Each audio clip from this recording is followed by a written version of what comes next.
যখনই শেখ হাসিনার পতন ঘটেছে, আওয়ামী দূষররা কিভাবে সংখ্যালঘুদের উপর অত্যাচার করেছে, নির্যাতন করেছে, জমি দখল করেছে।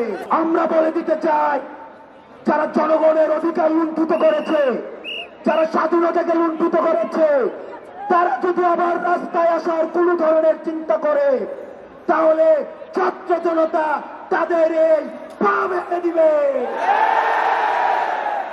আমরা বলে দিতে চাই, আপনারা সাধারণ ছাত্র নাগরিকের ব্যানারে আপনারা রাস্তায় আসুন। আমাদের যে অধিকার লুণ্ঠিত হয়েছে, আমরা সেই অধিকারকে পুনরুদ্ধার করেছি, আমরা স্বাধীনতাকে পুনরুদ্ধার করেছি।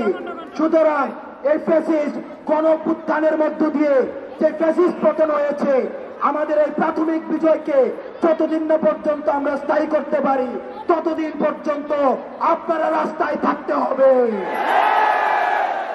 আমরা বৈষম্য বিরোধী ছাত্র আন্দোলনের পক্ষ থেকে আজকের যে সম্প্রীতি সমাবেশ, আমরা বাংলাদেশ সাম্প্রদায়িক সম্প্রীতির বাংলাদেশ, কিন্তু আমরা দেখেছি যখনই শেখ হাসিনার পতন ঘটেছে, আওয়ামী দূষররা কিভাবে সংখ্যালঘুদের উপর অত্যাচার করেছে, নির্যাতন করেছে, জমি দখল করেছে।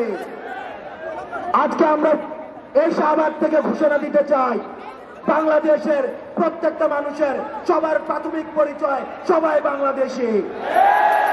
কোন সংখ্যালঘু নয়, কোন মাইনরিটিস নয়, হিন্দু অনুযায়ী, বৌদ্ধ অনুযায়ী, মুসলমান অনুযায়ী কোন ধরনের বৈষম্য করা হবে না।